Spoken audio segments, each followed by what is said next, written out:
बैठक किया है, क्या उद्देश्य है? एपवा के राज्य परिषद की यहाँ बैठक हो रही है समस्तीपुर में। पूरे बिहार से हमारे प्रतिनिधि यहाँ आए हुए हैं और आप देख रहे हैं कि पूरे देश में महिलाएं आज आंदोलन में उतरी हुई हैं। हमारे देश के संसद में जिस तरीके से देश के गृह मंत्री अमित शाह ने संविधान निर्माता अंबेडकर के खिलाफ बयान दिया,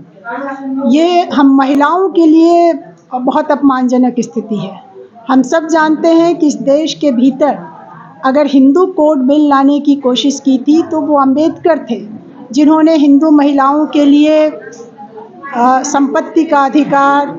हिंदू धर्म में बहुविवाह के खिलाफ बात करना, महिलाओं को गोद लेने का अधिकार देना, तलाक हासिल करने का अधिकार, इन तमाम सवालों को लेकर जो हिंदू कोड बिल बना था उसके लिए अंबेडकर लगातार प्रयास करते रहे थे। और आज अमित शाह जो कह रहे हैं, इनके पुराने लोग थे, वो हिंदू महासभा थी, वो आरएसएस से जुड़े हुए लोग थे उस दौर में, जिन्होंने हिंदू कोड बिल का विरोध किया था, जिन्होंने अंबेडकर का विरोध किया था। तो ये अतीत में भी अंबेडकर के खिलाफ थे और वर्तमान में भी अंबेडकर के खिलाफ बयान दे रहे हैं, इसलिए कि इस देश के भीतर आज महिलाओं को जो कुछ भी अधिकार मिला हुआ है वो डॉक्टर अंबेडकर की देन है, ये इस संविधान की देन है।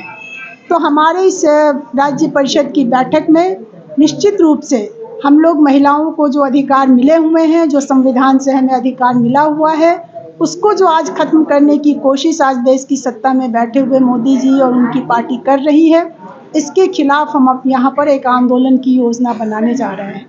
आप देख रहे हैं कि इस बिहार में जहाँ पर अटल सम्मान के नाम पे कार्यक्रम आयोजित हुआ और उस कार्यक्रम में एक गायिका जब महात्मा गांधी का जो प्रिय भजन था रघुपति राघव राजा राम, जब उस भजन को गाती है तो उस महिला से माफ़ी मंगवाया जाता है बड़े मंच पर, क्योंकि उस भजन में ईश्वर और अल्लाह को कहा जा रहा है, अल्लाह का नाम आ रहा है, इसलिए उस महिला से माफ़ी मंगवाई गई। तो ये इस देश में कहाँ ले जा रहे हैं ये इस पूरे देश को, जहाँ पर अब गांधी का भजन गाना मना है, जहाँ पर अंबेडकर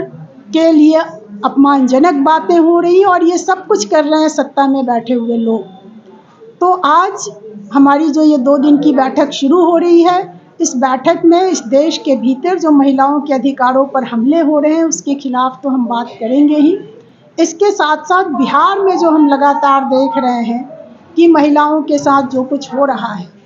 हम देख रहे हैं कि बगल के झारखंड में, महाराष्ट्र में, दूसरे राज्यों में महिलाओं के लिए योजनाएं चल रही हैं, लेकिन बिहार में महिलाओं के लिए कोई योजना नहीं है। हम मांग करने वाले हैं, हम मांग कर रहे हैं, इस पर हम लड़ रहे हैं कि बिहार में हर महिला को 3000 रुपये महीने में सशक्तिकरण राशि दी जाए। हम इस सवाल को उठा रहे हैं कि बिहार में जो भी स्वयं सहायता समूह बने हैं, वो स्वयं सहायता समूह आज महिलाओं के हित में कोई काम नहीं कर पा रहे हैं। दिखावे के लिए कुछ समूह को कुछ काम मिल जा रहा है, लेकिन जो 1.5 करोड़ महिलाएं समूहों से जुड़ी हुई हैं, समूह की महिलाओं को आज कहीं रोजगार नहीं मिल रहा है। हम ये भी देख रहे हैं कि चूंकि समूह से महिलाओं को प्रॉपर कर्ज नहीं मिलता है,